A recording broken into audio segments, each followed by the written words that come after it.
Round of applause for Barry Childs. You all know I don't like that sort of thing. I try to shove him off the stage. Thank you, sir. Thank you, Michael. That was fantastic. I don't think you should be Minister of Health. I think you should be like an ambassador for health for the country. If not the country, the Western Cape. I mean, the rest of the provinces, they can do what they like. But I think we should keep him here. I've always found our chats highly motivational, and I've learned so much. So thank you for sharing some of those thoughts with the rest of us, Michael. So I'm speaking about NHI, and I must say under duress. This is such a political hot potato, as many of you know. It's not something that we speak about a lot. We've been asked, for our opinion on these things, sort of left, right, and centre. And it's not something that we weigh into overmuch. What I'd like to do today is show some stats, show some facts, not opinions, and hopefully it will sort of elevate your thinking on NHI and engagement in this going forward.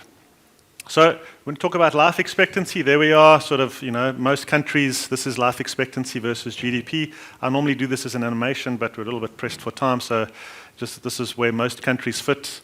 The bigger bubbles are, larger populations. South Africa is down here. I give this talk, I've used this once or twice, so I don't want to bore you with it. But the point is South Africa is way off the curve here, and you have to wonder why that is. So for our GDP, we're underperforming from a life expectancy point of view. Well, the first thing is that the HIV takes about 10 years off of our life expectancy, much improved now that we have, for a long while, have had the largest HIV program in the world. And for a while we were very proud of that until sort of it dawned on me that that's the wrong way to think about it. We should be simultaneously proud of having the largest HIV program in the world, but ashamed to have to need it in the first place. I mean, it's really a self-inflicted problem that we've got such a big burden of disease. But that takes about 10 years off the life expectancy, which pushes us closer to the line, but still underperforming.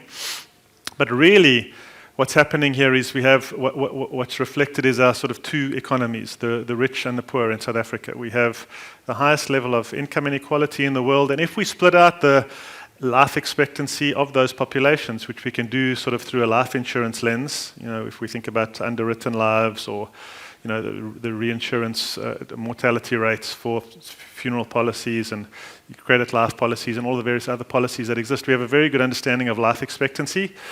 And if we split out the sort of have and have-nots in a very sort of straight line, obviously it's a continuum.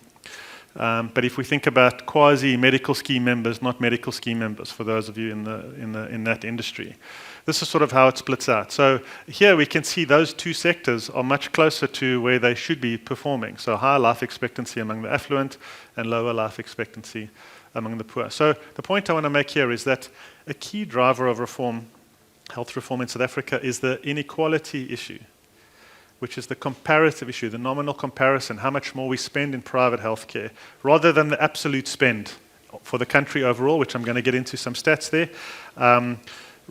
as opposed to the absolute outcomes, or the construct of the system. There's a lot of criticism of our system and why it is the way it is, etc. But the key driver is the inequality, which reflects the inequality in our country. There's a narrative that medical schemes are stagnant, that they're unsustainable, that they're in decline, etc. And the perspective I want to change for you here is that that's incorrect. So medical schemes are alive and resilient, despite 25 years of regulatory neglect and being labelled unsustainable. They're not stagnant as many suggest.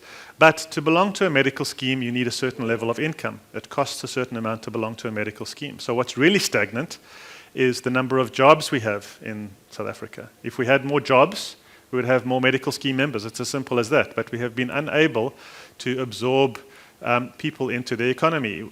The key contributor to our level of inequality is joblessness. We have also the highest unemployment in the world, so much so that we've sort of changed the definitions and taken off 10% of our unemployment stat by saying, well, these people aren't really looking for work, so we don't want to call them unemployed.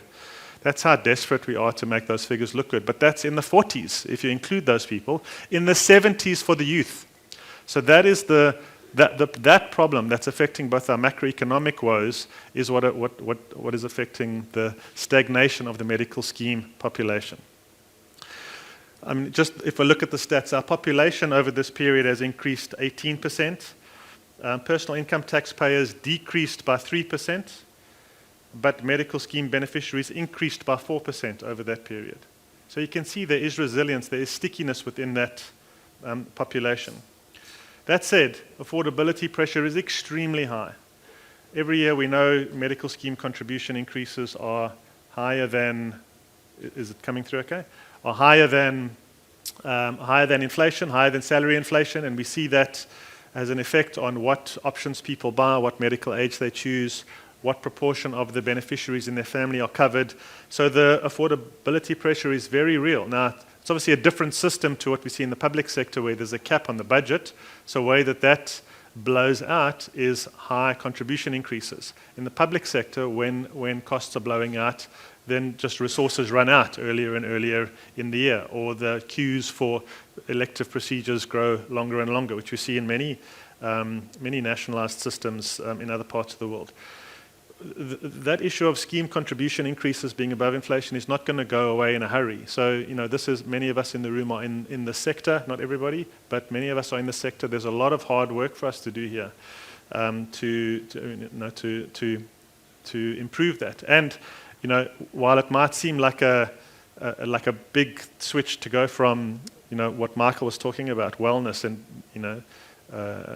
investing in, your wellness, if you ask me my opinion, that is the best long-term investment to bending this curve. We can have all the managed care programs we like, and those are essential, but until you start to lower the rate of increase in chronicity and slow down the rate of sickness progression that we see in our medical aid industry, this problem is going to persist. And it's market-wide. Even the most successful programs in our local market have not managed to solve this problem. Another sort of key rhetoric that I want to sort of demystify a little bit is we have enough money in the system overall. We're spending 8.5% of our GDP on healthcare, and if we just spend that in NHI, in the public sector, that will be enough. So it's useful to look at the numbers. Now, there's lots of, proper economists will tell you can't look at a national budget like you look at a household budget because there's different things there. But still, I think it's worthwhile. This is from National Treasury's 2024-25 Budget Highlights document. And I want to just draw your attention to a few numbers. So if you think about, the government earns revenue, like, you earn a salary and income. The government earns revenue through tax revenue, and then they spend money. Well, turns out that we're spending a lot more money than we're earning as a government, to the tune of 350 billion rand deficit. That's per year, okay? I would get some side eyes in the household if we were running that kind of budget. If you look at the source of revenue, also, there's a bunch of narratives that need to be improved, including taxpayers. Oh, the taxpayers pay for everything. Well, taxpayers are pretty broad. It's useful to look at the sources. So personal income tax, that's from your salary deductions, make up about 40% of our tax revenue. VAT makes up 26%. Corporate tax only about 16%, and then there's a little bit of a tail after that. So also useful when we're thinking about what the leverage points are. If we need to raise more money for NHI or any program for that matter, where's that money going to come from? So I find it very useful to just have these orders of magnitude numbers in your head.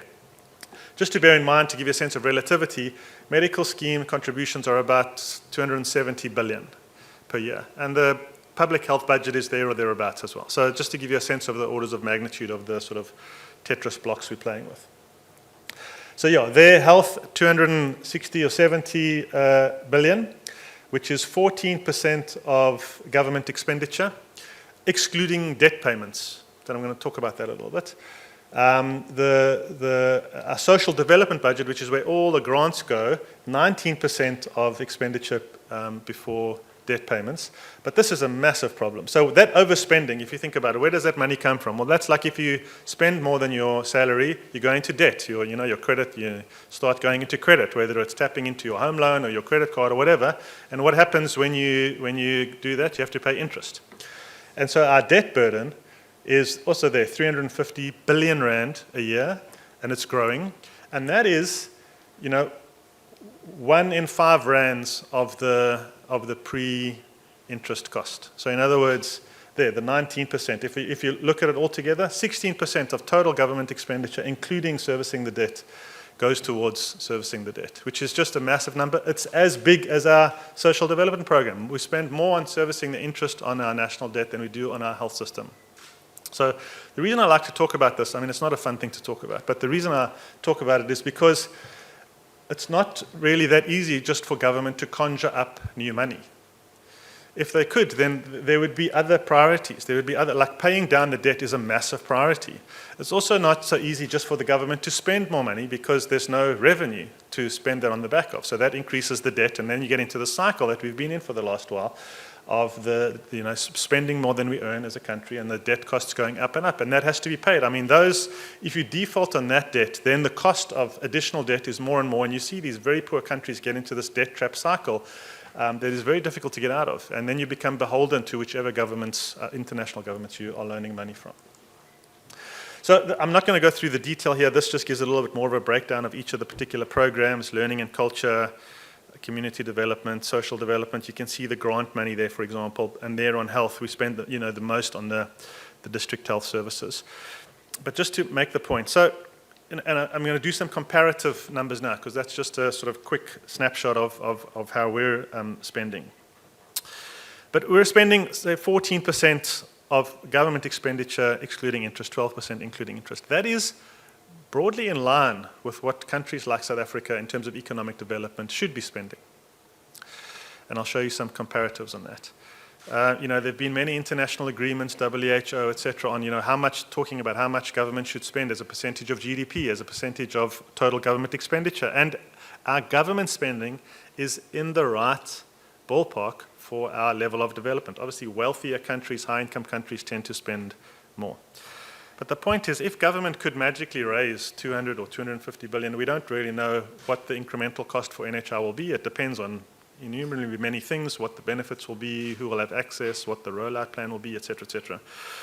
But if it is to replace, if it is to sort of do a switcheroo and grab that medical scheme contribution part, even if it's just the public part, the GEMS and PolMed part, etc., which would be about 70 billion, plus another 35 billion for the medical scheme tax credit, it's not a foregone conclusion that that money would naturally fall into the public health budget, the NHI budget, because there are many other competing priorities. We've gone through waves of this. Free education, you can see the burden on grants. There's current talk about income for everybody, basic, universal basic income. Where's that money going to come from? So government, Treasury has significant and broad spending pressure, not only in the health system, but in many, many other areas.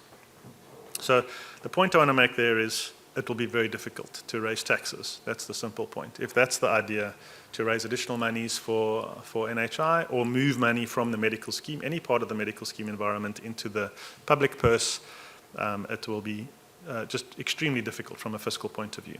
So just want to give you some comparators here. So we can look at these stats now over a 10-year period. I'm showing the trends just to show the stability there, other than sort of when COVID hit. And it was interesting to see how different types of countries reacted. High-income countries spend a higher portion of their GDP on health, which tells you that investment in health at that level is a luxury good for those countries. If you're a upper middle, lower middle, or lower income country, spending less on your country's GDP on healthcare because there are other priorities. Chief among those is often education, infrastructure, just normal economic development. Health is a little bit of health treatment is a bit of a luxury in macroeconomic terms to this kind of level. But you see South Africa significantly above expenditure levels compared to, we would be in the upper middle income group, just. So you can see there, upper middle, lower middle are spending about 6%. We're at about 8.5% of GDP expenditure on healthcare. Now, but then you get a lot of criticism to say, yes, but that's because medical schemes are so expensive and we're spending so much in medical schemes. And the other rhetoric is, South Africa is unique among the world in that so much money goes into voluntary private health insurance. And I'll talk about that in a slide or two. But even if you look at government expenditure, you see the same kind of pattern. So there, high-income countries, as a percentage of government expenditure, very high. That's a little bit distorted by the US, which is like a massive outlier in terms of how much money they spend on healthcare. But there we are at about 14, 15%. It's from a different source, so the numbers are slightly different, and the definitions are a little bit different, but in the same orders of magnitude. But well above, you could say almost 50% above our cohort, our group, upper middle income countries. So, where spending is about 10%, and then low and lower middle at about 5, 6, or 7%. So the point is, we're spending enough on health, we're spending more than we should be, quote unquote, on health, and that might reflect all sorts of things, in the high income population, high levels of demand, high underlying burdens of disease, high HIV, TB, etc. But also the government spending is much higher than our comparator countries. And I want to look at it a different way. Sorry for all the graphs. You can pore over the stats. I know you're fascinated by them. You can pore over them later when we distribute. But now looking at it a little bit differently about the different types of expenditure. So now you get government expenditure, you get donor-funded, you get out-of-pocket, and other private. Other private is usually health insurance or medical schemes in South Africa. So let's look at high-income countries. You can see dominated by government expenditure. Aid is 0, pretty much. Private is, in the mid-20s. Out-of-pocket is above 10, but below 20 in the teens. It's very much a function of how those health systems are defined. Also a little bit distorted by the US. Upper middle income countries, high levels of government expenditure. Out-of-pocket is next. So that's a really fascinating thing. What we see there in upper middle income countries is that the supply side often develops before the funding side. So there's a significant ramp up on private hospitals, private doctors, private provision, before the funding industry organizes itself to pool funds so that that's funded through insurance. And so there's significant out-of-pocket payments because they flashier and nicer, more hotel services, etc. And so there's very big out-of-pocket payments. And then you see there's still some private health expenditure there. Lower middle income countries, government expenditure isn't quite there. You can see they've been investing as a group over the years. Out-of-pocket is coming down, but most spending is out of pocket in low and low middle income countries. And now we find South Africa, which, remember, we're supposed to be a middle income country. What do we see there? Basically what we see is government expenditure is, in this particular stat, it's about 60%. It's because of the definitions. Ordinarily we would talk about it being about 50%. But what you see is the green line and the red lines here switched around. And the reason for that is because we risk pooled ourselves out of pocket payments in our private market. If you compare ourselves to Nigeria, for example, similar size economy, very well established private supply side, and an awful private health insurance market. They have not managed to organize themselves the way that our medical schemes and health insurance have here in South Africa. Now, when you go internationally, if you're an actuary and you travel internationally, South Africa in general, financial services in South Africa are seen held in very high regard. Highly innovative, highly respected technical skills, highly respected banking system. I don't know if ever you've banked in Europe or the US. I mean, we're still talking like checkbooks, and that's bizarre. Like, you don't understand what's going on. But it's reflected in our health insurance environment through medical schemes, which are highly sophisticated. I mean, we see it.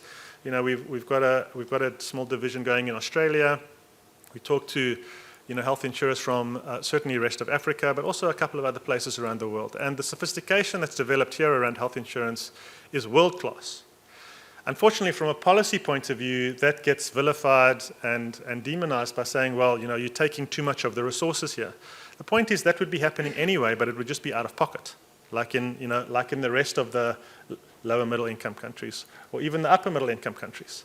So, people with money would be spending that money anyway. It would just that they'd be spending it out of pocket. So when we say, medical schemes will disappear and, the providers, suppliers will have to contract with the NHI, that's actually not what will happen. What will happen is there'll be a massive and thriving out-of-pocket market, which will be very unfortunate because we would have thrown away a tremendous asset in the risk pools that we have in the private sector. So the point I want to make here is actually South Africa is doing very well. We have incredibly strong risk pools. There are significant problems there because of a lack of regulatory focus over 20 years, which is just bizarre when you think about it. Government is spending there or thereabouts the right money. Could they be spending a bit more for our burden of disease? Probably. Should it be a full appropriation of all of the resources in the private sector? Absolutely not. Think about what that would do I showed you sort of how South Africa's budget is comparing to sort of the comparator countries. If we had to even increase the health budget by 200 billion or 150 billion, it would dramatically distort South African government expenditure. It would put us completely out of kilter with international comparators. And so it's just weird when you think about it like that. Like the shape would be all wrong. So I think it's not going to be an easy road to raise taxes, to sort of move a whole lot of funds from one part of the economy to the other. I think the macroeconomics are against the policy there. The challenge then is going to be, what do we do now with this policy of NHI that has been enacted? A big open question. I want to now show you just a couple of last slides from a different perspective, an employer's perspective. So for those of you that don't know, as we've been growing, I mean, we have a whole new clinical team that some of you may not even know exists. Dr. Tebogo Paleng in the blue hoodie over there, he's leading that team. Say, wave and say hi. So we're building a whole clinical team that sits alongside the healthcare actuarial team because there just seems to be such a need for those services. And another new division is to take what we know about health systems and help employers and employees make better choices. It sort of dawned on us only a few years ago to say we've got all this expertise and knowledge of the health system. We speak to medical aides, administrators, managed care organizations, hospital groups, provider groups, etc. But the one group of people we're not helping are employers and their employees in terms of making those healthcare choices. And so we're in that market now, and hopefully you'll see a lot more of us as we build brand and exposure there. But one of the things we did earlier this year is distributed a survey to employers to get a little bit more information about their perspectives about NHI. And we got over 100 responses across a range of sectors, a range of sizes, and we're going to be distributing that report for interested stakeholders shortly. So first we asked, I'm just going to show you a couple of the highlights quickly. We asked, of the following options, how do you think the NHI system should be funded? And we gave them options. Some kind of dedicated payroll tax. There should be no new taxes. Sorry for the small text. You can look at it when we distribute. No new taxes. It should just come out of the budget. There should be corporate tax increase, a VAT increase. We did give them the option here of the medical scheme reserve should be appropriated.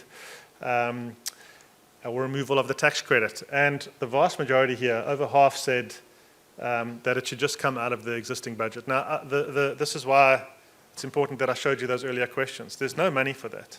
There's no more money that can be, I mean, health is, as with many other departments, gone through budget cuts. So unless there's some magic wand that can raise taxes without affecting the economy, there's no new money to put in the health system. Some said payroll, some said VAT. Small but scary proportion of 3% said we should use medical scheme reserves. And then 9% spoke about removing the tax credit. That's probably the easiest win for Department of Health. But even that is not a gimme. Like, it's very tough policy to just sort of take it out of the existing tax legislation. And that's only about 35 billion. And there'll be an effect. We think that 10 to 15% of medical scheme members would drop off or materially buy down. Everybody would buy down a little bit probably, but 10 to 15% may drop off altogether. Now you're into all sorts of policy uncertainty. Now you have these sort of health insurance policies that might catch people. They don't attract the tax credit, but they're sort of living in this world of uncertainty from a regulatory point of view. So it really is a mess.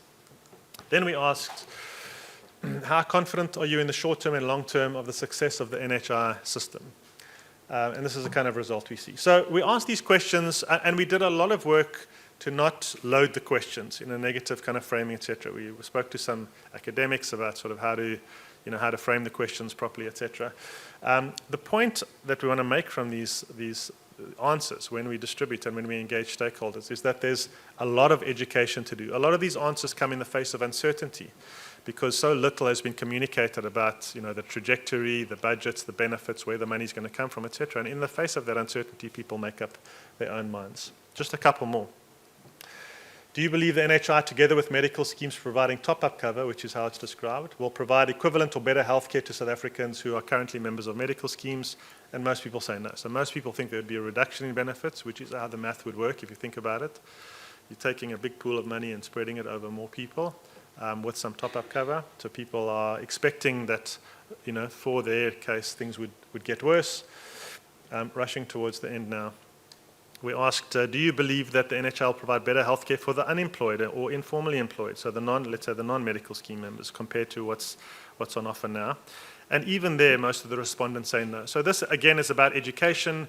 It's about a general lack of faith in government, which, if we're honest, has been a long-standing tone of engagement between, and we can see it reflected in the elections. Obviously, there's a lot of optimism around our government of national unity, but a little bit of wait and see. But faith is not high at least amongst the employers that answered our survey, which, obviously there's, bias and all of those kind of things from a representation point of view.